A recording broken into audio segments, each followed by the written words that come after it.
70% ছেলে সন্তানরা পিতামাতার অবাধ্য।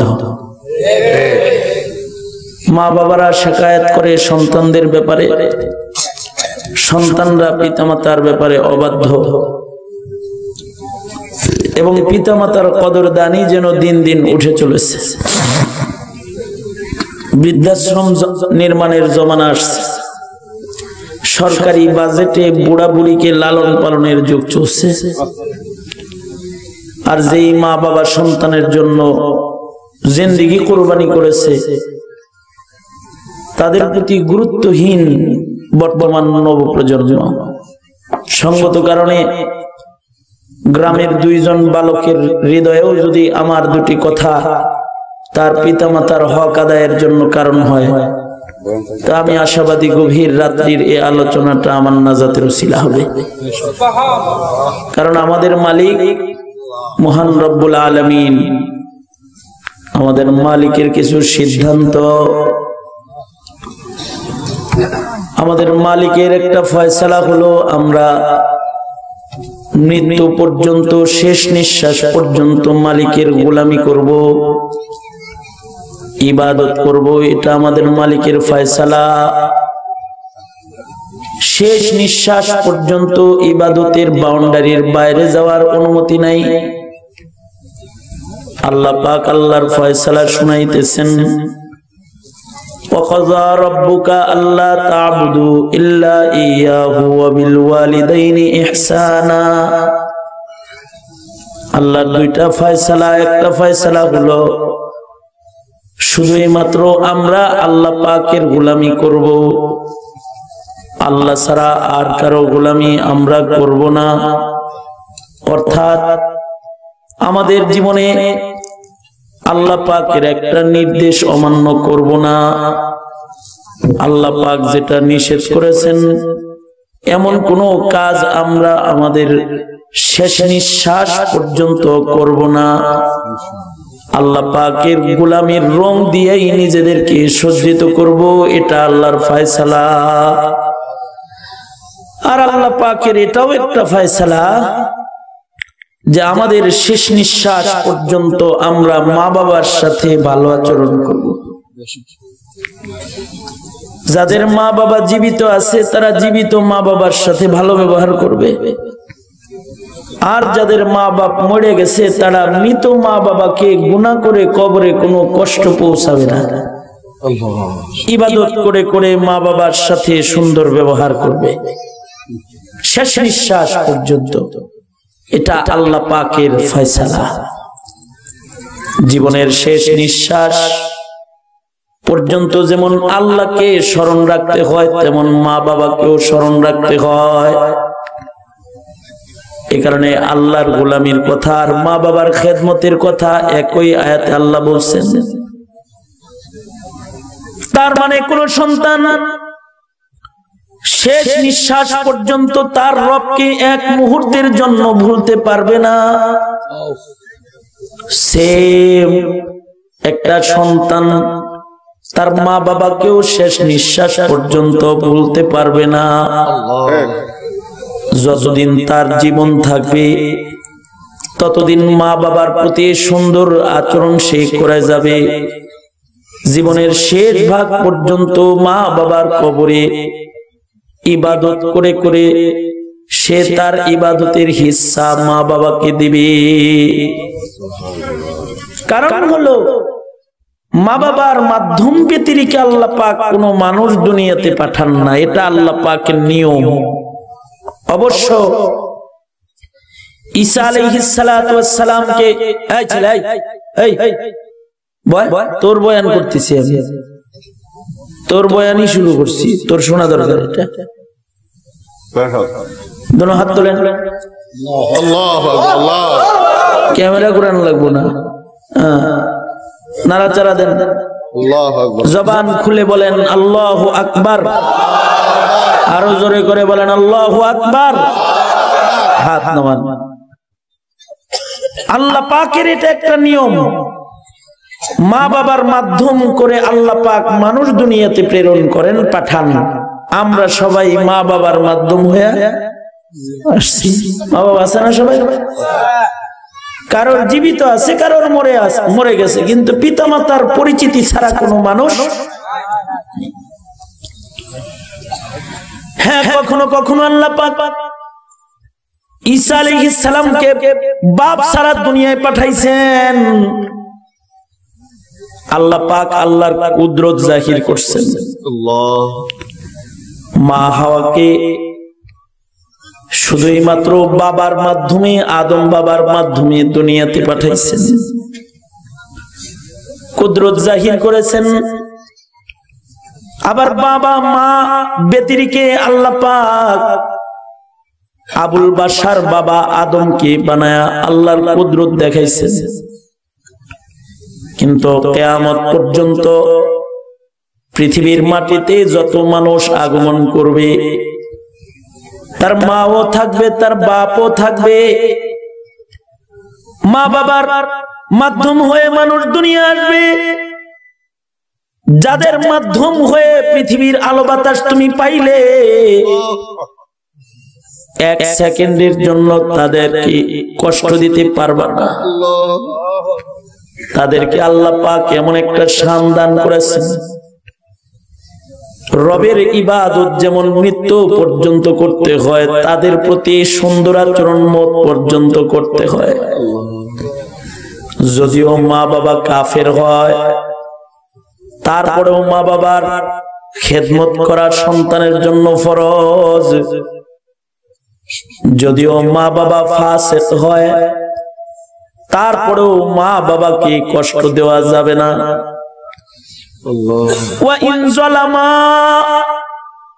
যদি তোমার মা বাবা তোমার উপরে জুলুম করে, তুমি তাদের কষ্ট দিতে পারবা না। ফয়সালা কার? আরো জোরে আওয়াজ করে বলেন কার? আল্লাহর ফয়সালা হলো মা বাবার সাথে সন্তান সর্বহালতে সুন্দর আচরণ করবে।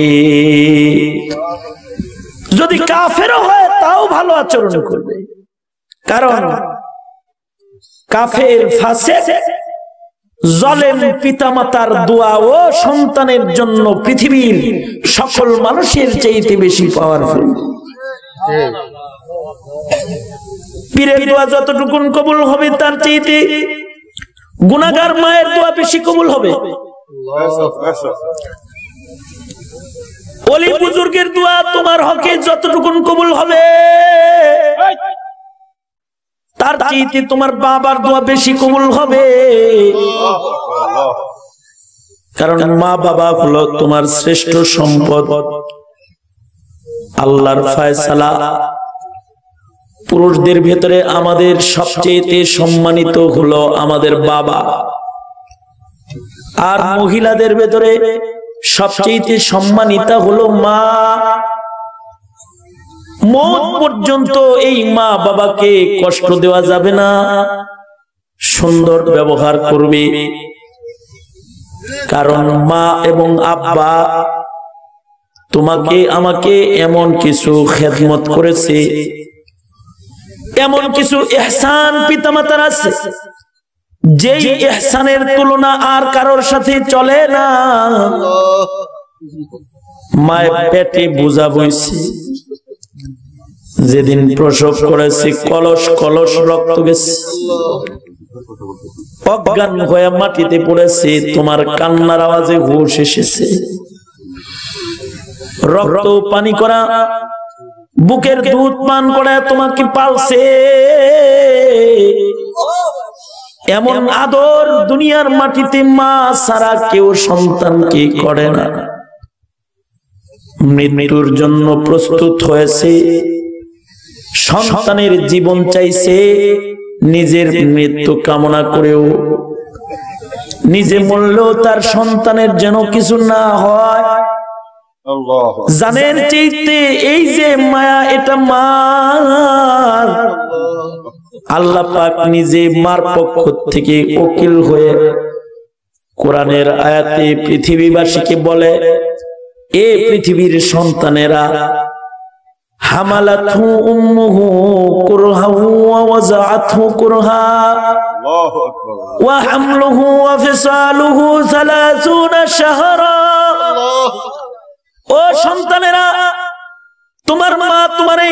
বুঝা বইছে তোমার মা তোমাকে প্রসব করেছে,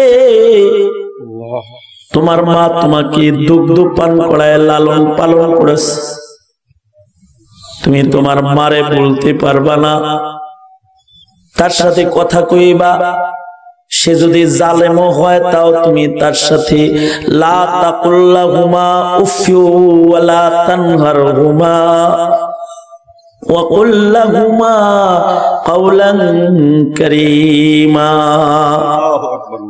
তাদের সাথে সুন্দর সুন্দর কথা বলবা, কারণ তোমার জান্নাত তোমার মায়ের পায়ের নিচে রাখা হয়েছে। সরওয়ারে দু আলম নবী বলেন, আল জান্নাতু তাহতা আকদামিল উম্মাহাত, মায়ের পায়ের নিচে সন্তানের জান্নাত। সুন্দর ব্যবহার করে জান্নাতটা নিতে হবে। রিজার রব্বি বিরিজাল ওয়ালিদাইন, মা বাবা যার উপরে খুশি হবে আসমানের মালিক আল্লাহ তার উপরে খুশি হবে। মা বাপ যদি নারাজ হয় আল্লাহ নারাজ হয়ে যাবে, কারণ মা বাবা সবচেয়ে ভালোবাসে তোমারে আমারে। মা বাবা বাবা এমন ভালোবাসে, তুমি যখন দুর্বল ছিলে তোমার বাবা তোমাকে কাঁধে করে চলেছে, তুমি যখন দুর্বল ছিলে তোমার বাবা হাত ধরে ধরে তোমাকে হাঁটা শিখিয়েছে, তুমি যখন ফকির ছিলে বাবার পকেটটা তোমার পকেট বানাইছে, নিজের পকেটের টাকা তোমার জন্য ব্যয় করেছে, নিজে সেরা কাপড় পরে তোমারে ভালো কাপড় পরাইছে, নিজে ঔষধ খায় নাই, ওষুধ কিনে খায় নাই, তোমার লেখাপড়া করাইছে বাবা। মার ভালোবাসা আর উচ্চ। আল্লাহ পাক সন্তানের ভালোবাসা মার হৃদয়ে এত দিছে, বাবার চাইতে শতগুণ বেশি মায়া মার দিলে আল্লাহ পাক দিছে। সে মায়ের মর্যাদা যদি কেউ না দেয় আল্লাহ তার উপরে নারাজ হয়ে যায়। মা এমন ভালোবাসা সন্তানকে দেয়, ভালোবাসা আল্লাহর দান, সন্তানের ভালোবাসা মার হৃদয়ে আল্লাহর দান। এ কারণে আল্লাহ পাক পৃথিবীর মৃত সন্তানদেরকে বাবা মাকে সামনে রেখে যদি সন্তান মরে যায়, মা আর বাবার সামনে যদি সন্তান মারা যায়, তাহলে বাবাকে বলছে বাবা যেন নিজের হাতে কবরে রাখে, বাবা যেন সন্তানের কবরে নামে। সরওয়ারে দু আলম নবী নিজে নিজের সন্তান নিয়ে কবরে নামছে, নিজের হাতে সন্তান দাফন করেছে, নিজের হাতে সন্তানের বুকে মাটির চাপা দিছে। পৃথিবীর বাবার জাতকে আল্লাহ পাক সন্তান দাফন করতে বলেছে, সন্তান নিয়ে কবরে নামতে বলেছে যদি মরে যায়। কিন্তু দুনিয়ার কোন মাকে আল্লাহ পাক সন্তানের লাশ কবরে শোয়াইতে বলে নাই। মায়ের জন্য কবরস্থানে যাওয়া হারাম করেছে। সন্তানের লাশ মা নিজের হাতে কবরে নামানো হারাম করছে। কারণ কি? বাবার ভালোবাসা আর মার ভালোবাসার তফাৎ আসমান জমিন। বাবা তো সন্তান কবরে রাইখা কবরের দুই ধারে হাত দিয়া উঠা যায়, কিন্তু পৃথিবীর কোন মা যদি তার সন্তানকে কবরে নামায়, নিজের হাতে যদি মা সন্তান কবরে শোয়ায়, দুনিয়ার কোন মায়ের এ যোগ্যতা নাই কবর থেকে উঠবে। মা নিজেও সন্তানের সাথে শুয়ে পড়বে, আর কবরে দাঁড়িয়ে মার মৃত্যু হয়ে যাবে। কারণ মায়ের দিলে সন্তানের আজব এক ভালোবাসা আসমানের মালিক আল্লাহ দান করেছে। এ কারণেই বাবা সন্তানকে ত্যায্য করে বাইর করে দেয়, মা ঘরের পেছন দিয়ে খানা খাওয়ায়। কারণ এই ভালোবাসা আল্লাহ পাকের আলাদা এক দান। এজন্য আল্লাহর নির্দেশ, ওয়াবিল ওয়ালিদাইনি ইহসানা, ওয়ালিদাইনের সাথে সুন্দর আচরণ করবে, কখনো তাদের সাথে খারাপ ব্যবহার করবা না। মা বাবার খেদমত করবা, মা বাবার পেশাব পায়খানা প্রয়োজনে সাফ করবা, প্রয়োজন বোধে মারে গোসল করাইয়া দিবা, বাবার কাপড় নিজের হাতে ধৌত করে দিবা, মার ময়লা কাপড় তুমি সাফ করবা, নিজের হাতে লুকমা উঠায় উঠায় মারে খাওয়াইবা। কেন খাওয়াইবা? এই মা তোমারে লুকমা বানায় বানায় খাওয়াইছে, এই মা তোমাকে গোসল করাইছে, তোমার পায়খানা পেশাওয়ালা কাপড়ে মা ধুইছে। সন্তানের জন্য আল্লাহ পাক মা বাবার খেদমতকে এমন ফরজ করেছে, নবীর জিয়ারতের চাইতে, নবীর মুলাকাতের চাইতে মায়ের খেদমতের আল্লাহর কাছে বেশি দাম। এ কারণেই তো ওয়াইসুল কারনী রাহমাতুল্লাহি আলাইহি নবীর যুগে কালেমা পড়ছেন। মা অসুস্থ, আল্লাহর নবী কয়, ওয়াইস রে, আমার সাথে তোর দেখা করার কোনো দরকার নাই, তুই মার পেশাব পায়খানা সাফ কর, মারে খানা খাওয়া, মারে গোসল করা। নবীজি আমার আপনার সাথে যুদ্ধে যেতে মনে চায়, সরওয়ার বলে যুদ্ধে যেতে হবে না, মার খেদমত কর। সরওয়ারে দু আলম নবী ওয়াইসুল কারনীকে মার পাশ থেকে সরার অনুমতি দেয় নাই। ওয়াইসুল কারনী খবর পেয়েছে উহুদে নবীজির দান ভেঙে গেছে, খবর পেয়ে নিজের দাঁত গুলো ভেঙে ফেলেছে। আমি দাঁত নিয়ে ঘরে বসে থাকবো, দাঁত রাখবো না। এই সেই ওয়াইসুল কারনী কিন্তু নবীর সাথে জিহাদে যাওয়ার অনুমতি আল্লাহর রাসূল তারে দেয় নাই। আল্লাহর রাসূল নবীর দিদারের মুলাকাতের ইজাজত দেয় নাই, মার খেদমত করতে বলছে। মায়ের খেদমত কইরা ওয়াইসুল কারনী নিচে পড়ে নাই। আল্লাহর নবী ইন্তেকালের আগে হযরত ওমরকে বলে, ওমর, আমার একটা আশেক পাগল আছে, মার খেদমত করতে যায় আমার সাথে যুদ্ধ করতে পারে নাই, আমার সাথে সে দেখা করতে পারে নাই।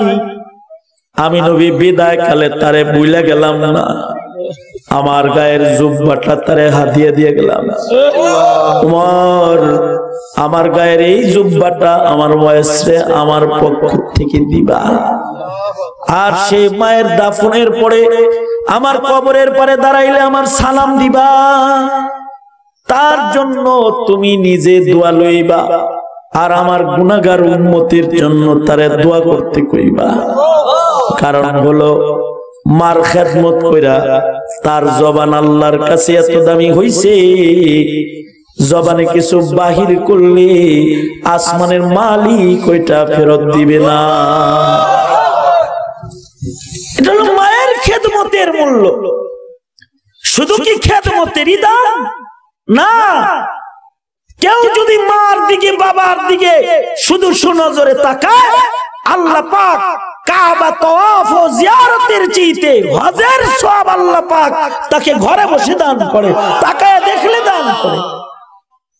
এ হলো মায়ের দাম। কিন্তু এখানে যে সকল বাবারা আছেন যারা জীবনে এই খেদমত করে এই মর্যাদা পাইবেন না, যারা মারে দেখা আর কবুল হজের নেক কামাই করতে পারবেন না, নিজের হাতে আপনি নিজের মাকে দাফন করেছেন, নিজের হাতে নিজের বাবাকে দাফন করেছেন, মায়ের বাবার কবরে নিজের হাতে লাশ নামাইছেন, মাটির চাপা দিয়ে একলা ঘরে মা বাবারে রাইখাইছেন। খেদমত করতে মন চায়, ইকবালের মতো আপনার দিল ভাঙ্গা যায়, কিন্তু মারে এক লুকমা খাওয়াইতে আপনি পারেন না, মারে একটা কাপড় দেওয়ার যোগ্যতা আপনার নাই। কারণ আপনার মা কবরে গেছে, আপনার বাবা কবরে শুইছে, তাদের কোনো খেদমত করার যোগ্যতা আপনার নাই। যে বিরহ জ্বালা নিয়ে ইকবাল কেঁদেছে মার কবরের পাড়ে দাঁড়ায়া, আল্লামা ইকবাল মার কবরের পাড়ে দাঁড়ায় দাঁড়ায় কান্দে আর কয়, उम्र भर तेरी मोहब्बत मेरी खिदमत कर रही, मैं तेरी खिदमत के काबिल जब हुआ तू चल बसी। मारे सारा जन्म आमार खेदमत करला, আজকে আমি কামাই শিখছি, আমি তোমার খেদমত করব, কিন্তু তুমি আমাকে রেখে চলে গেলা মা, একটু তোমার খেদমত করতে পারলাম না।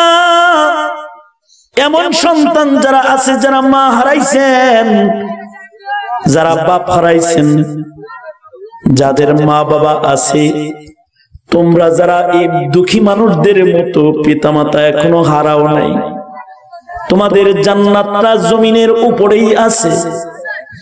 পারো তো জান্নাত দলিল করে লও। আল্লাহর রাসূল বলে, হুমা জান্নাতুকা ওয়া নারুকা, এই দুইজন তোমার জান্নাত, এই দুইজন তোমার জাহান্নাম। খেদমত করলে জান্নাত পাইবা, আর যদি নাফরমানি করো জাহান্নামে যাইবা। সরওয়ারে দু আলম নবী আরেকটা শক্ত হাদিস আল্লাহর রাসূল আরো শক্ত করে বলেন। আল্লাহর নবী বলেন, قال رسول الله صلى الله عليه وسلم ثلاث لا ينظر الله إليهم في يوم القيامة।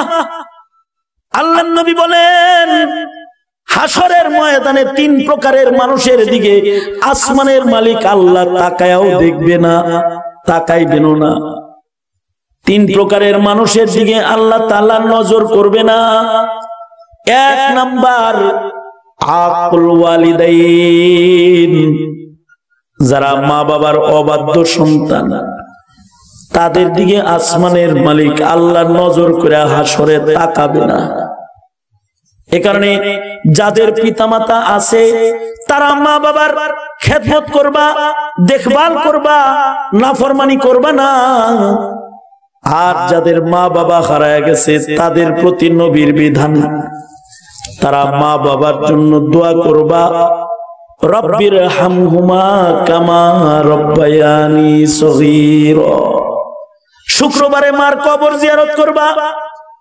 যদি শুক্রবারে কোন সন্তান মা বাবার কবরে দাঁড়ায়, আল্লাহ পাক মা বাবার কবর জিয়ারতের বরকতে সন্তানের গুনাহ মাফ করে দেয়। মা নাই তো মায়ের বান্ধবী আছে, খালা আছে, তারে দেখতে যাইবা, মার দিল ঠান্ডা হবে। মার বোন খালাকে এক লোকমা খাওয়াইবা, কবরের মা শান্তি পাবে। বাবা নাই তো বাবার বন্ধুর খেদমত করবা, চাচাকে একটা লুঙ্গি কিনে দিবা, বাবার রূহ কবর থেকে শান্তি পাবে। বাবা মার বন্ধু বান্ধবীদের সাথে সুন্দর আচরণ করবা।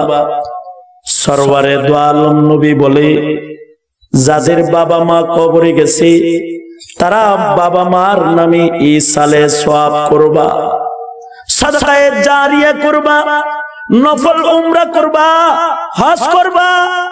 যদি তা নাই পারো, আল্লাহর নবী বলে, এ সন্তানের দলেরা, কমাস কম মরা মারে গুনাহ কইরা কষ্ট দিবা না। মরা মা বাপ কবরে রাইখা যে সন্তানগুলা গুনাহ করে, তাদের গুনার ধাক্কা গুলা মরা মা বাবার কবরে চলে যায়। আর যদি কোনো সন্তান নেককার হয়, তাহলে সন্তানের নেকের হিস্সা মা বাবা কবরে শুয়ে শুয়ে পায়। কারণ মানুষ মরে গেলে নেক সন্তান সাদাকায়ে জারিয়া, সন্তান কোন নেক করলে মা বাবা পায়া যায়। সুবহানাল্লাহ বলে, অটোমেটিক আল্লাহ পাক মা বাবারে দান করে। এই হাদিস বুঝাইতে গিয়ে শেখ শাইখুল হাদিস জাকারিয়া রাহমাতুল্লাহি আলাইহি ঘটনা বর্ণনা করেছেন। শাইখ জাকারিয়া ওই শাইখুল হাদিস যিনি জান্নাতুল বাকিতে দাফন হয়েছেন, হিজরত করে মুহাজিরে মদনী হয়েছেন, নবীর রওজার পাশে বুখারী পড়ায় শাইখুল আরব আল আজম হয়েছেন। হাসরের ময়দানে সাহাবীদের জামাতের সাথে আল্লাহর আদালতে যিনি উঠা দাঁড়াইবেন, সাহাবীদের সাথে দাঁড়াবেন।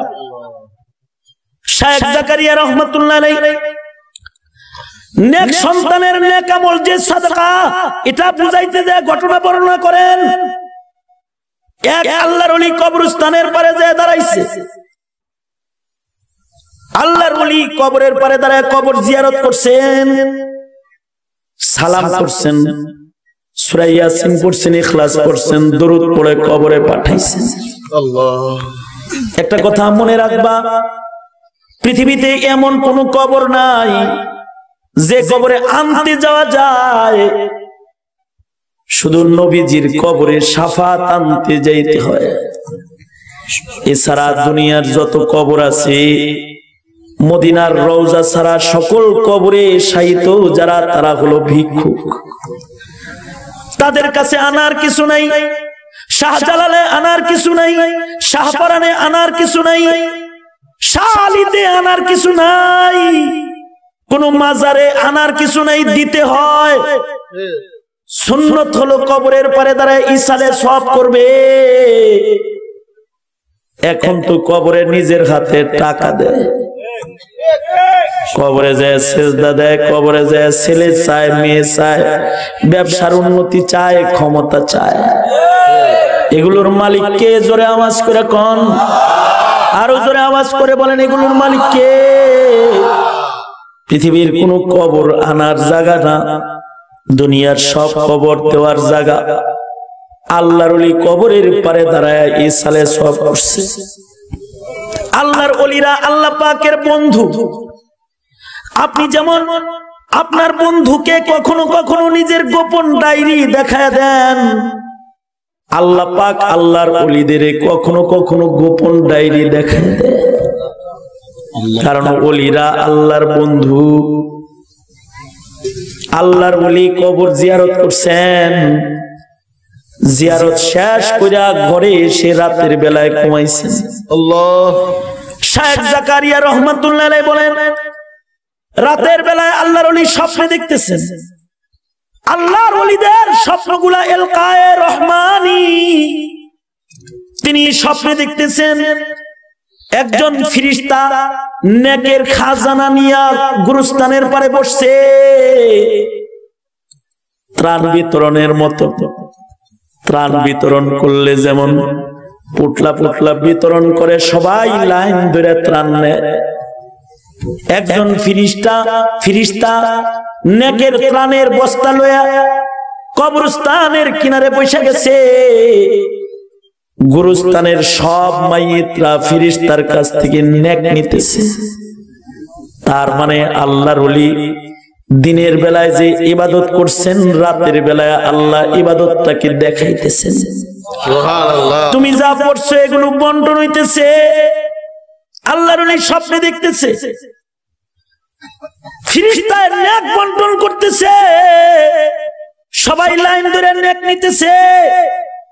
কিন্তু একটা মহিলা, সে তার কবরে বসে আছে, সে নেক বিতরণের লাইনে দাঁড়ায় না। আল্লাহর ওলি মহিলাকে জিজ্ঞাসা করে, এই মা, সবাই নেক নেয়, তুমি কেন নেও না? তুমি কেন কবরে বসে আছো? মহিলাটা হাসে আর কয়, মরণের আগে একটা নেক সন্তান রাখাইছিলাম। আমার সন্তানটা সারাদিন বসে বসে আমার নামে কোরআন পড়ে।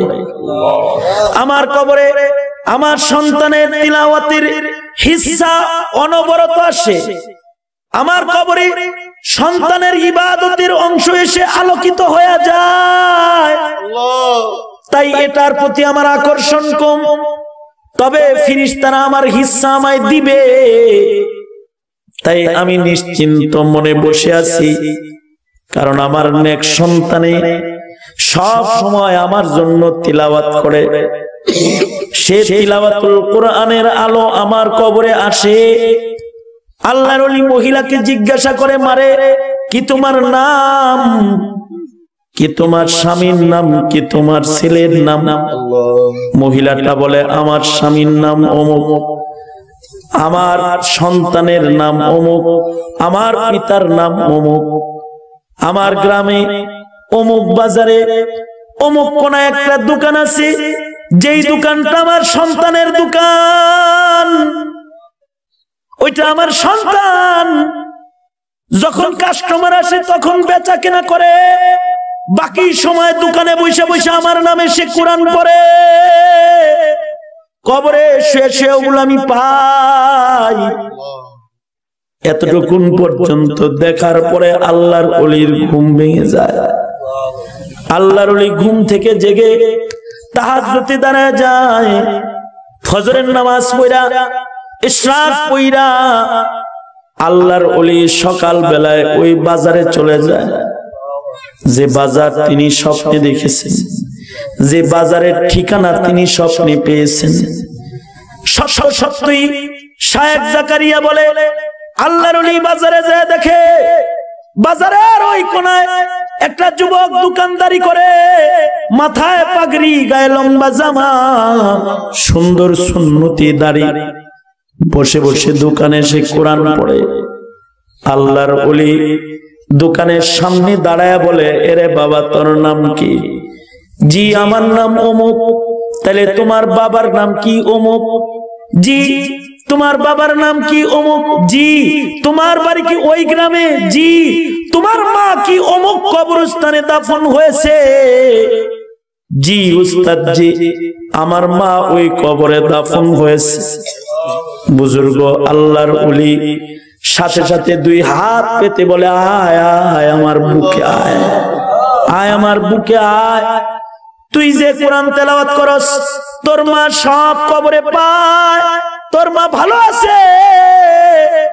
বাবারে আরো বেশি করে কোরআন তেলাওয়াত করিস, মায়ের কবরে আরো বেশি নূর যাবে, আরো আলো যাবে।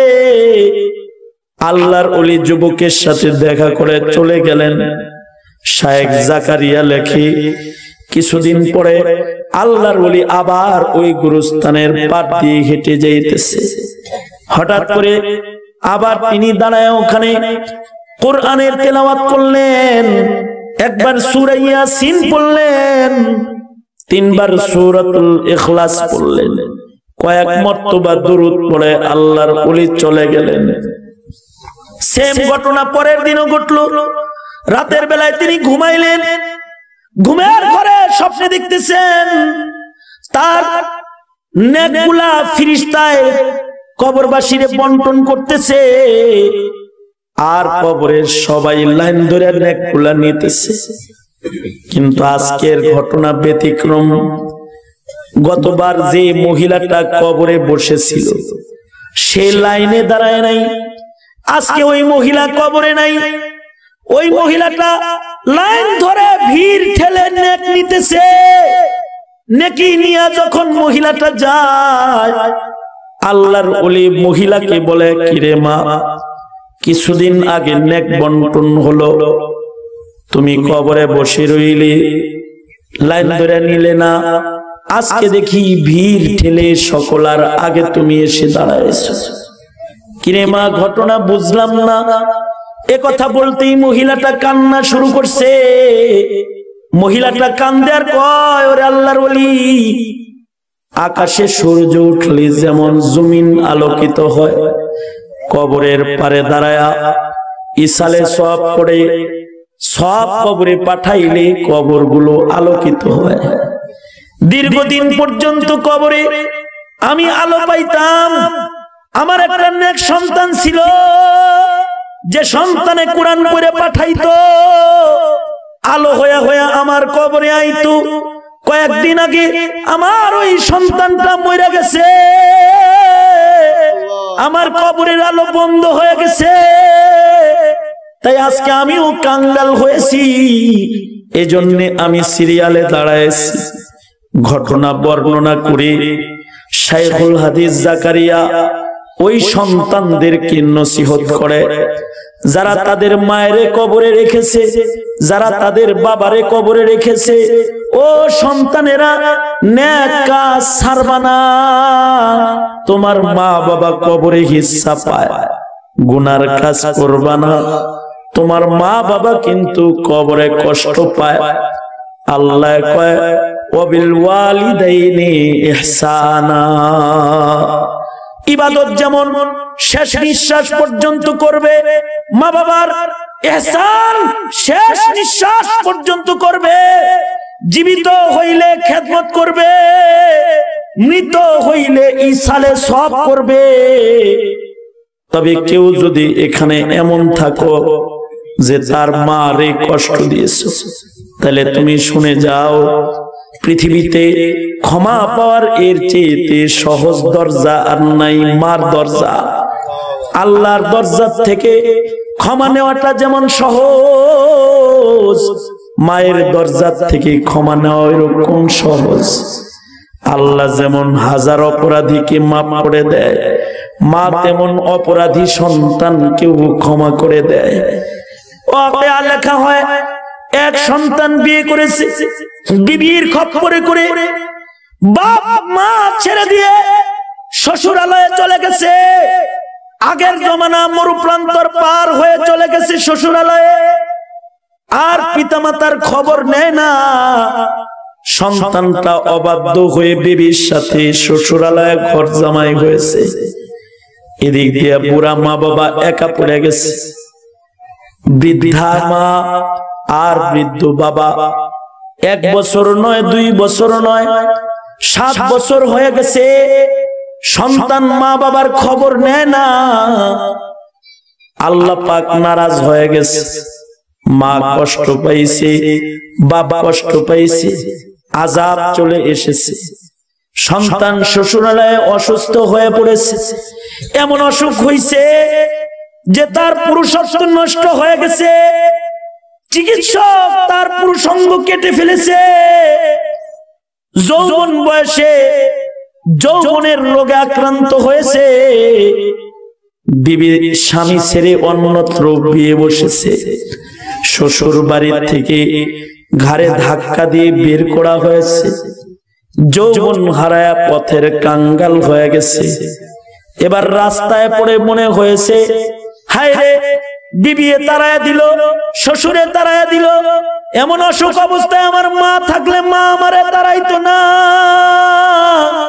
কারে রাইখা কই আসি, যাই অসুস্থ দেখে মার কাছে চলে যাই।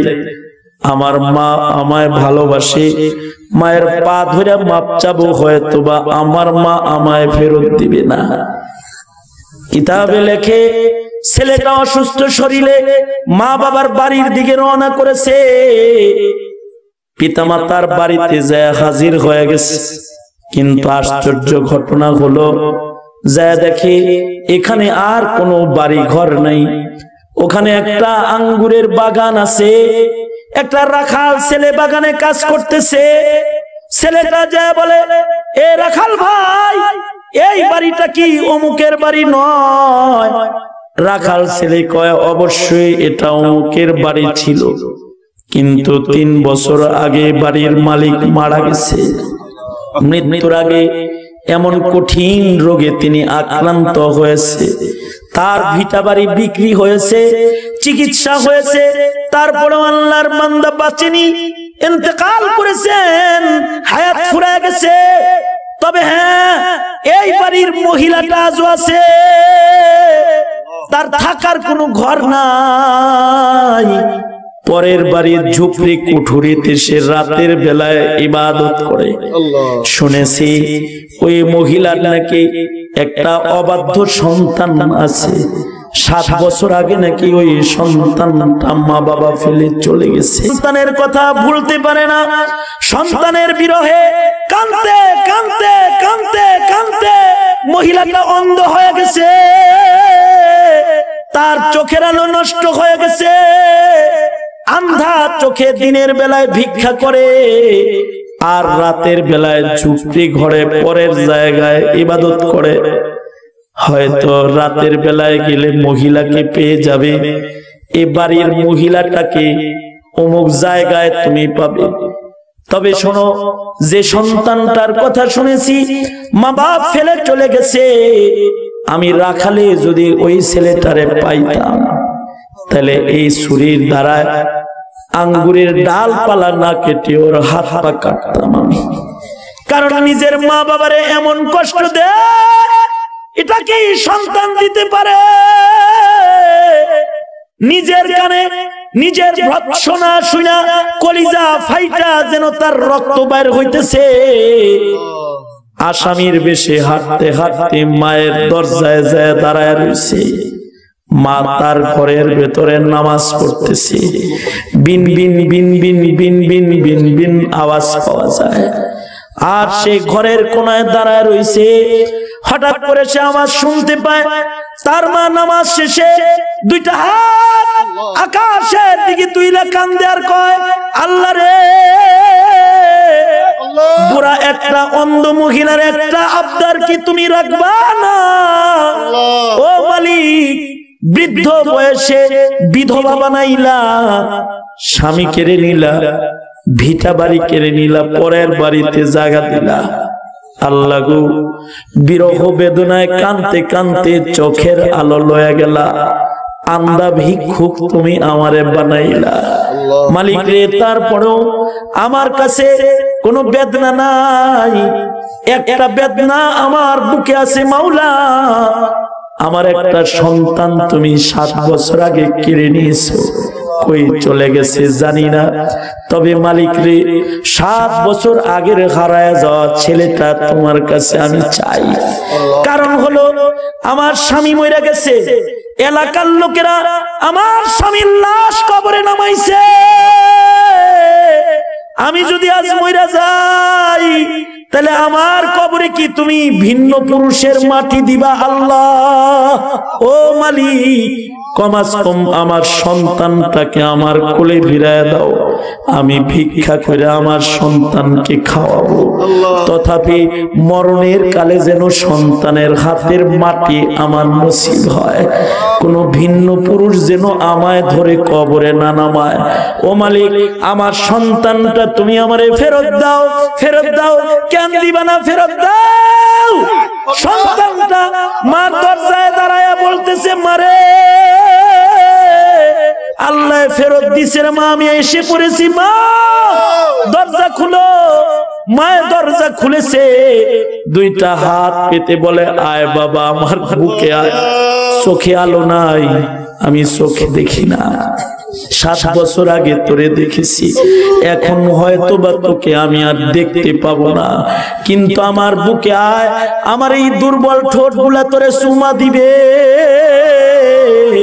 ছোট্টবেলায় কত চুমু তোকে আমি খেয়েছি, বুঝেছি আমার মালিকের দোয়া কবুল হয়েছে। আমার কবরে তোর হাতের মাটি বুঝে আমার নসিব হবে। এ হলো মা। এই মায়ের কষ্ট দেওয়া যায় না, এমন বাপের কষ্ট দেওয়া যায় না। কারণ মা বাবা সন্তানকে এমন কিছু আদর দেয়, যে আদর গুলো দুনিয়ার মাটিতে আর কেউ তোমারে আমারে দেয় না। এই কারণে আজকের রজনীতে গভীর রাত্রে তোমাদের কাছে দরখাস্ত থাকবে, যাদের মা বাবা আছে প্রাণ ভইরা মা বাবার খেদমত করবা। আর যারা মা বাবারে কবরে নামাইছো, গুনাহ কইরা মার কবরে ধাক্কা দিবা না। রাজি আছো তো ইনশাআল্লাহ? আল্লাহ তুমি কবুল আর মঞ্জুর করো। ইয়া আল্লাহ, সন্তানদের তুমি কবুল করো। আল্লাহ আল্লাহ কবুল আর মঞ্জুর করুক, আমিন।